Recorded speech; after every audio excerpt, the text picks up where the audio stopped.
There was once a small but mighty turtle named Herschel, who longed to see his father. They had not seen each other in months, so Herschel decided to undergo the arduous journey to find his father Horatio, for it was his father's 10th birthday.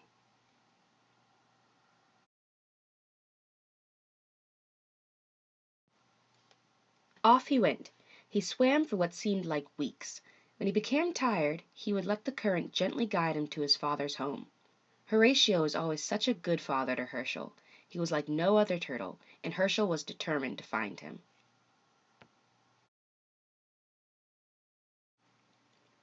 Some 3,000 miles away, his father lived in a very strange land. It was not like the land that Herschel came from.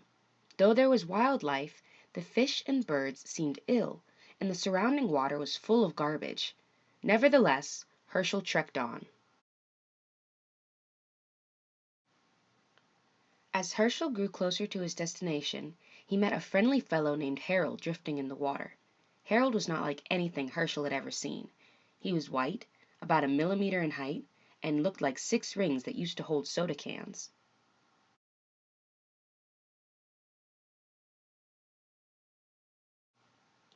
Herschel and Harold became very good friends. They swam everywhere together. Harold only went where the current took him, and Herschel followed him. So the journey began for the two best friends. They were practically inseparable.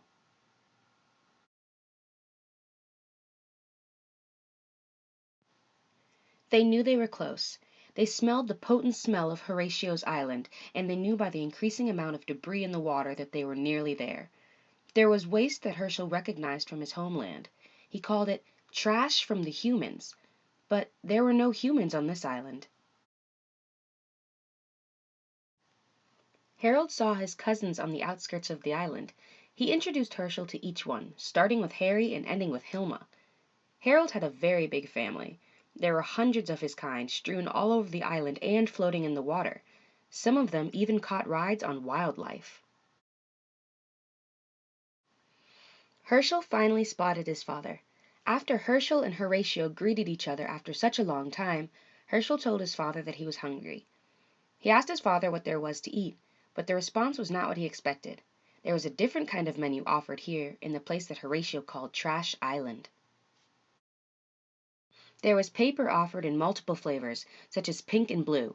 There was plastic offered in different shapes and sizes, and the most popular dish was a rectangular shaped food with the color beige at one end and white at the other. Herschel recognized these because he saw them hanging from the lips of humans back in the homeland.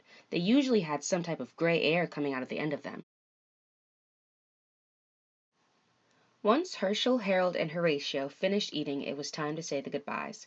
Horatio exclaimed how happy he was to see his son, and he was happy to see that he had a friend by his side, for the waters were dangerous and he wouldn't want his son to be traveling alone.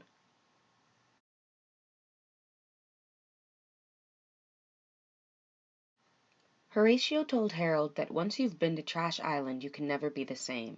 And then, just like that, Horatio was gone, and it was just Herschel and Harold left. Herschel told Harold that he too needed to leave and return to his homeland.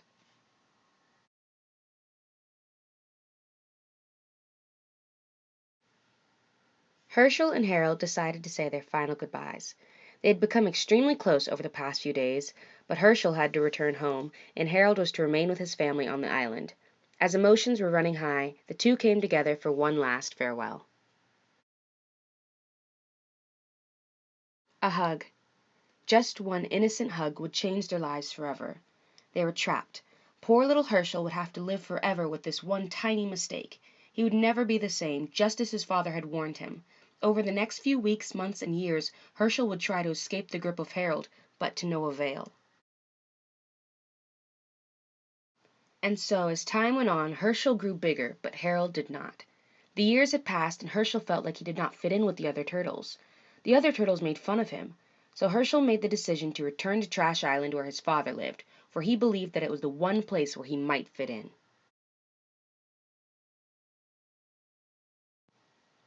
And so was the story of Herschel the turtle. It did not end the way most stories do, for there was one hurdle that this turtle could not overcome. Herschel is only one of many on this planet that are affected and damaged by the amount of garbage and waste in our world's water supply.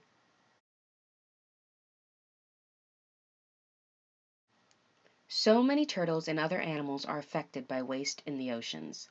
As mentioned in the story, the most common bits of trash in the oceans are cigarettes.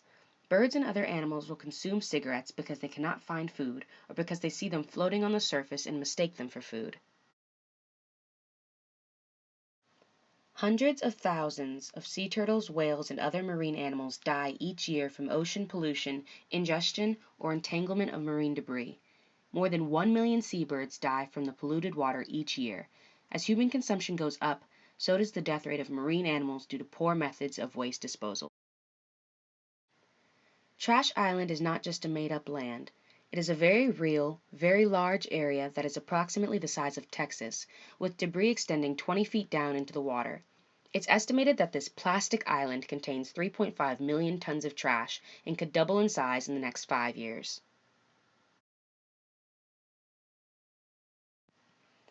As scary as that statistic is, we have the power to change it. There are ways to reduce waste and to prevent turtles like Herschel from dying. Before throwing away any plastic ring, cut each ring so that it cannot get caught around the neck or waist of any living creature.